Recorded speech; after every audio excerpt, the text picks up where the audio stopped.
Bonjour mes chers élèves, aujourd'hui nous corrigeons ensemble le numéro 11, pas 1, le numéro 11 de ce super test de pratique. Alors, je vais prendre à peu près une vingtaine de minutes pour corriger ça. Toi, tu peux avancer pour aller voir les étapes. Tu peux reprendre des étapes que tu as mal compris. Okay? Tu peux faire pause pour prendre le temps de prendre des notes. Alors, c'est une vidéo, tu sais comment gérer ça. Alors, je te demande pardon tout de suite pour les erreurs que je vais faire, les difficultés techniques, parce que moi aussi, j'apprends à faire des vidéos avec un écran comme ça. Alors, j'espère que ça va t'aider. Puis si tu as des commentaires, ça va me faire plaisir de les écouter. OK. Alors, on lit ça. Un jogging matinal. Chaque samedi matin, Jean-Simon termine une séance de jogging en faisant le tour de la piste qui borde le parc près de chez lui. Voici une, de, une représentation de la piste de course qui le borde. Le borde, donc, c'est le tour ici. Là. Ça, c'est comme un chemin. Là. Il va courir tout le tour du parc. OK. Fait que ça ressemble à ça. C'est ça qu'il va faire. OK. Alors, le parc autour duquel Jean-Simon court peut être subdivisé en trois zones. Donc, une forme en forme de pentagone régulier, qui est celle-ci. Pentagone qui est 5 côtés. Régulier, donc tous les côtés sont égaux. Ça va? Après ça, tous les côtés sont égaux. Ben, on va aller, je vais le défacer pour ne pas mettre trop de choses dans l'écran. Donc, puis il y a une zone en forme de trapèze rectangle. Ça, c'est cool que ça soit rectangle. C'est plus simple pour la hauteur. Rectangle, hein, on a le symbole rectangle ici. Ça, ça c'est 90 degrés. Fait qu'ici, on va avoir ici, on a la grande base. Ici, on a la petite base. Puis ici, ça ici, là, ça va être la hauteur du trapèze. Puis ce qui est cool, c'est que après ça, tu as un secteur qui est ici. OK? Puis ce qui est cool, c'est que cette hauteur-là, on peut l'écrire hauteur. Ça, c'est la hauteur du trapèze. Cette hauteur-là, ben, ça se trouve être aussi le rayon de ce secteur de cercle-là. Fait que tu vois que si ça c'est un rayon, tous les rayons d'un cercle sont égaux. Donc, normalement, si on avait un cercle, probablement qu'il serait à peu près comme ça. Il n'est pas tout à fait de cercle, là, mais tu vois l'idée. Fait que ça serait le cercle au complet. Puis nous autres, on veut juste connaître cette longueur-là. Il va falloir la trouver. OK? Fait que, c'est bon. OK, fait que la hauteur et le rayon, ça va être la même mesure. OK. Mais là, à date, là, on a ça ici. Ça va, on a cette grandeur-là. On n'a pas les côtés. Ceux-là, on ne les a pas. Celle-là, on l'a. Celle-là, on l'a pas. Puis celle-là, on l'a pas. OK? Fait qu'il va falloir en trouver quelques-unes. Puis il y a d'autres indices en bas pour nous aider à les trouver. On a le premier indice. La zone en forme de pentagone a une aire de 15,75 hectomètres. Non, mais tiens, je vais l'écrire ici. L'air est égal à 15,75 hey, 75 hectomètres carrés. OK? Puis, on a l'air aussi du trapèze. Le trapèze, son aire, 10,425 hectomètres carrés. Ça, c'est son aire. Qu'est-ce qu'on a comme indice aussi? On a l'angle au centre, ici, l'angle au centre de la forme de secteur circulaire mesure 41,25. On l'a déjà écrit ici, c'est déjà écrit. Bon, parfait. J'ai pas mal toutes mes informations. OK. Alors, on te demande quelle distance Jean-Simon parcourt-il en hectomètres. Oh boy, as-tu remarqué au début, là? On a des hectomètres carrés. C'est pas habitué, mais hectomètres. Fait que tout est en hectomètres. Phew, ça ne me tentait pas de changer d'unité de mesure. Bon, on a des hectomètres, on a des hectomètres. OK, fait que ça va bien aller. C'est tout des hectomètres, j'ai pas de transfert de mesure à faire. Ah, excellent. Fait que je veux le parcours. Moi, je veux trouver tous les côtés. OK? Bon. Par où est-ce qu'on commence? Je pense que le plus simple, ça va être de commencer avec le pentagone. OK? Alors, on a ici une hauteur, puis on a une aire. Puis, il faut trouver ici le côté GF. Donc, je pense que la première étape, ce serait bon de trouver la mesure du segment GF. OK? Donc, on va aller faire ça en bas. La première étape, ça va être la mesure du segment GF. Le segment GF. Comment on trouvait ça? Avec les informations que j'ai, on va voir si j'ai une formule qui peut m'aider. OK, j'ai l'air, puis j'ai une hauteur. OK. Ou un apothème. Ben, moi, je suis habitué à faire l'aire des triangles. Ça va être facile, ça, avec l'aire des triangles. Je connais même la formule par cœur. Hein, il y a combien de triangles dans un pentagone? Il y en a. Il y a 5 côtés, il y a 5 triangles. OK, fait que l'aire qui est là, si je la divise en 5, sont égaux les triangles? Ben, je vais avoir l'aire de ce triangle-là. Puis avec l'aire de ce triangle-là, ben, tabarouette, ça va être facile de trouver. OK. Fait que je vais prendre 15,75, je vais le diviser en 5. OK. Donc, moi, je vais trouver l'aire du triangle. OK. C'est l'aire du pentagone. Divisé en 5. C'est égal à 15,75.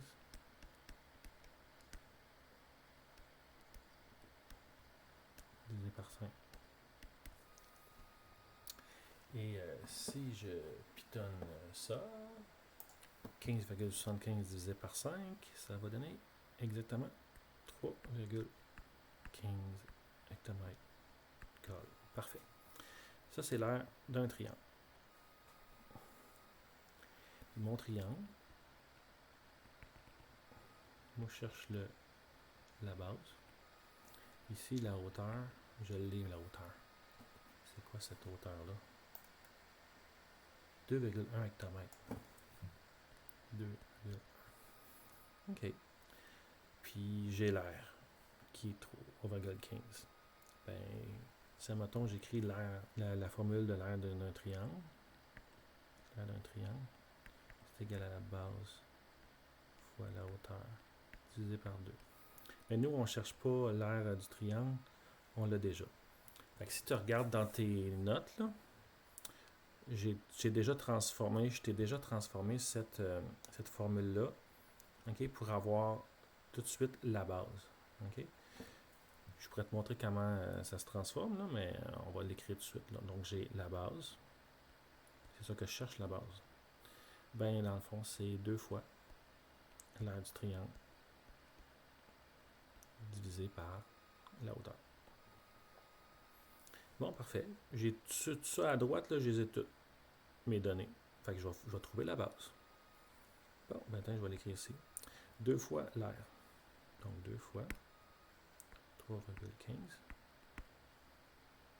Ça va être divisé par la hauteur, qui est 2,1. Ça va donner quoi, ça? Si on regarde ça, ça va donner 3. Non, 2,99999. On va arrondir à 3 hectomètres. Donc, ma mesure du côté GF, c'est 3 hectomètres. Yeah. J'ai trouvé ma première mesure qui me manquait.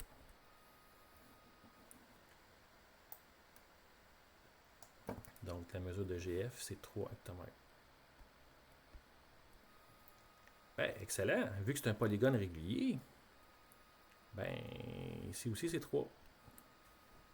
Attends, on va enlever un petit peu de... Donc, ici aussi, c'est 3. Puis ici aussi, c'est 3. OK. Tiens, on va enlever ça, ça va être plus léger. Maintenant,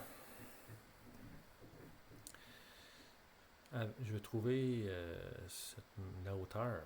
Hein? Bon, maintenant j'ai tout ça qui fait 8. Ici j'ai 3, j'ai 3, j'ai 3, j'ai 3,1. Il faut que je trouve ça, puis il faut que je trouve ça. Ben, celle-là, c'est la même affaire que celle-là qu'on a dit tantôt. Donc, avec l'aire du trapèze, je vais faire un petit peu comme avec l'aire du pentagone. Je vais trouver la hauteur qui est ici. OK? Fait qu'on va écrire la formule de l'aire du trapèze. Puis je vais essayer de trouver la hauteur. Donc, je vais trouver la mesure de CE. Donc, on va trouver la mesure du segment CE, qui est la hauteur. OK. Donc, j'ai l'aire d'un trapèze. OK. L'aire d'un trapèze qui est égal à la grande base plus la petite base. Tout ça fois la hauteur divisé par 2. OK. Mais moi, c'est ça que je cherche, la hauteur. Fait que si tu regardes dans ton aide-mémoire, tu vas trouver une formule que c'est ça tout seul. OK? Fait qu'on va l'écrire ici. La hauteur, c'est égal à 2 fois l'aire du trapèze divisé par la grande base plus la petite base. OK. On peut écrire ça. 2 fois. Ça, c'est facile. L'aire du trapèze. L'aire du trapèze. L'aire du trapèze est écrit. Il est écrit là. L'aire du trapèze, c'est 10,425.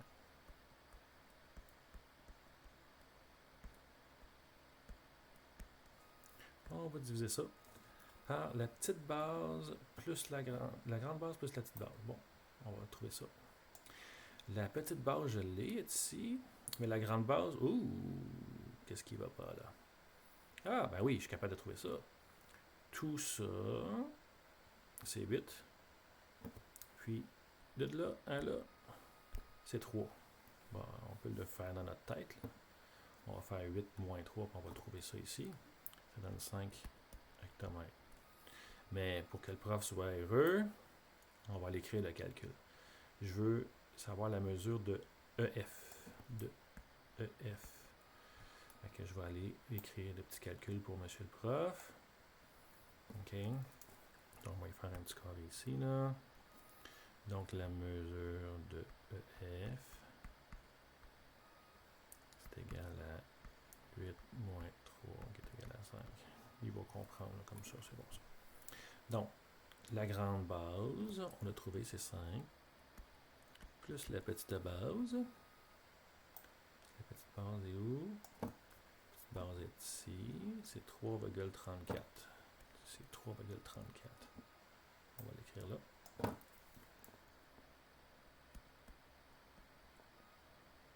OK. Ça, c'est tout des hectomètres. OK. Alors, si je pitonne ça,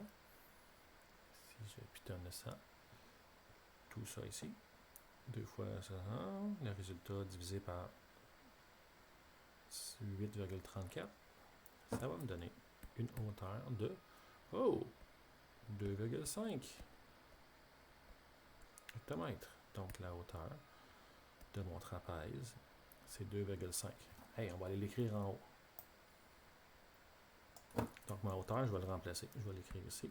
C'est 2,5 hectomètres.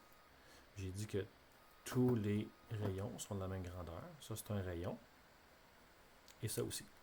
Donc, mon rayon est aussi égal à 2,5 hectomètres. Je vais l'écrire mieux ici. OK, 2,5 hectomètres. Yeah! Bon, on avance. Fait que là, j'ai lui aussi. Le seul qui nous reste, là, c'est lui. Et là, je vais faire une pause ici pour t'expliquer un petit peu ton évaluation.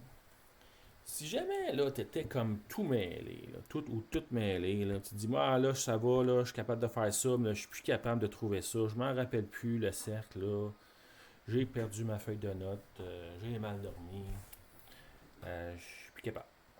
OK, mais tu peux l'estimer.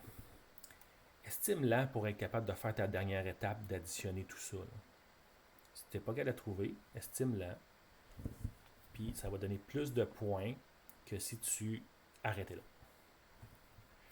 OK. Moi, je regarde ça, là, cette longueur-là, là. Cette longueur-là, puis cette longueur-là qui est la même, puis ça, là. Moi, je me dis, là, 2,5, moi, je me dis que ça, là, c'est à peu près, là, si j'estime, là.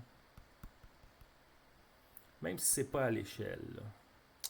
J'estime que CD, l'arc CD, est à peu près 2 hectomètres. OK? Puis ça, mettons, tu écris ça. Puis tu continues, puis tu fais ton addition. Ben, tu vas avoir plus de points que si tu avais arrêté puis sans faire ton addition. Parce que toute l'addition de tout ton tour, toute l'addition de tout ton tour ici, là, ben, c'est une étape qui est importante, puis tu peux avoir des points en la faisant. Fait que c'est mieux d'inventer une réponse, puis de continuer avec, que d'arrêter. Mais nous, on est capable, on va le trouver pour vrai, l'arc CD. Combien mesure? On a un rayon de 2,5. OK, parfait, on s'en va en bas. Donc, on a un cercle. Puis ici, c'est 21,25.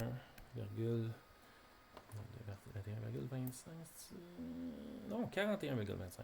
Je trouve. 41,25. 41,25 degrés. Puis le rayon est égal à 2,5. C'est ça. 2,5. Ben, c'est tout ce qu'il nous faut, je pense, pour trouver la mesure de ça ici. Okay, donc la mesure de ça ici, parce que avec ça ici, je suis capable de trouver la circonférence, c'est-à-dire le tour au complet de mon cercle. Puis après ça, le 41,25, je sais que c'est par rapport au complet. C'est une partie du tout au complet qui est 360 degrés. Donc, la première étape, je vais trouver la circonférence de tout le cercle. La circonférence de tout le cercle, c'est 2 fois pi fois le rayon. J'écris ma formule pour que le prof voit mes étapes. 2 fois 3,1416 fois le rayon qui est 2,5. Et ça donne exactement 15,708 hectomètres. Oh, je garde toutes les virgules. Je garde tous les nombres après la virgule. Bon, ça, c'est la circonférence au complet. C'est mon tout. Ah, ça dit quelque chose, ça? Maintenant, on va trouver la mesure de l'arc. Juste la petite partie qu'on cherche. L'arc CD. On va trouver juste cette partie-là. Moi, j'ai tout. Je veux juste maintenant cette partie-là. Mesure de l'arc CD. OK. Donc, je sais que 41,25 degrés, c'est une partie de 360. Donc, j'écris la partie en haut et le tout en bas. Ici, dans la première fraction, je vais écrire les degrés. Donc, 41,25 degrés sur 360 degrés, qui est un tour complet. Puis, à droite, je vais écrire les mesures qui sont en hectomètres.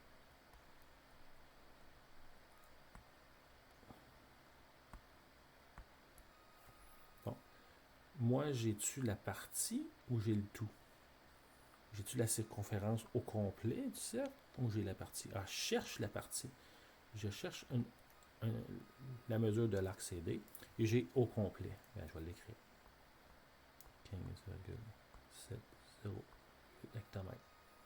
Et là, je vais même écrire le calcul pour mon prof, pour qu'il me donne des points de structure de mon raisonnement. Donc, 15,708. C'est juste un calcul, fait que je n'ai pas obligé d'écrire des unités. Fois 41,25 divisé par 360. Ça va donner une mesure en hectomètres.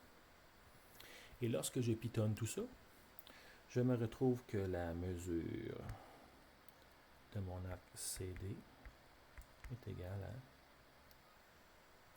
à 1,8 hectomètres. OK? Donc, 1,8 hectomètres. C'est ce que je cherchais. OK. C'est ça. Ça, c'est l'arc de cercle. C'est mon arc ici. Là. Donc, 1,8 hectomètres. 8, je vais aller l'écrire mieux en haut. Donc, ça, c'est 1,8 hectomètres. Wouhou! J'ai tout trouvé, je pense. Je pense que j'ai tout trouvé. Ce que j'ai besoin. Hey! C'est cool! J'avais estimé à 2 hectomètres. Puis, je suis arrivé à 1,8. Ah, ça veut dire que j'ai confiance que ma réponse soit bonne. Si je n'avais pas estimé, puis je suis arrivé avec une erreur de virgule, 18 hectomètres. Je serais peut-être arrivé de... Non, hey, moi je l'avais estimé à 2, ça se peut pas, 18. Je me serais rendu compte de mon erreur. Puis probablement que j'aurais regardé mes calculs, puis j'aurais trouvé mon erreur. Fait que c'est bon. En estimant, ben, on est plus sûr de nos réponses. OK. Prochaine étape, c'est la dernière. Donc, on va tout faire la mesure du parcours. Donc, on peut dire que c'est le périmètre du parcours, ben, la mesure, la longueur du parcours. La longueur du parcours. Donc, ici, j'écrirai ça. Dernière étape. Longueur du parcours. Puis, je ferai toutes mes additions ici. Mais là, je vais... Vous autres, vous l'écrivez en bas. Moi, je vais l'écrire en haut. Okay? Donc, la longueur du parcours. Moi, je vous conseille de prendre un point puis de faire le tour. Ah, ben tiens, A. Hein, on va y aller dans l'ordre alphabétique. De A à B, on a 3. On va additionner de B à C, qui est 3,34. Plus l'arc CD, il est 1,8. Plus le rayon qui est ici, D à E, qui est 2,5. Cette partie-là, là, en bas, là, ben, je peux la faire en 2 parties ou en une partie. Je suis paresseux, je vais prendre 1. 8. Plus un autre, ici, 3, le GH qui est 3. Plus un autre 3. Puis on a fait le tour. Je vais vérifier voir si j'ai bien fait ça. J'en ai une mesure, 2 mesures, 3 mesures, 4 mesures, 5, 6, 7. 1, 2, 3, 4, 5, 6, 7. Excellent. Donc, en pitonnant ça sur ma calculatrice, je me retrouve à 24,64 hectomètres. Bon, je pense que j'ai terminé. Je vais aller vérifier en relisant la question. Quelle distance Jean-Simon parcourt-il en hectomètres lorsqu'il fait le tour de la piste? J'ai-tu vraiment fait le tour de la piste? Oui, j'ai fait le tour, c'est en hectomètres, parfait. Je vais aller écrire ma réponse. 24,64. Donc ici, 24,64 hectomètres. Et ça me donne... J'ai toutes fait les étapes. J'ai réussi mes étapes. Puis en plus, j'ai fait une super belle démarche. Fait que tu aurais 100% pour ce problème-là. Alors, lâche pas.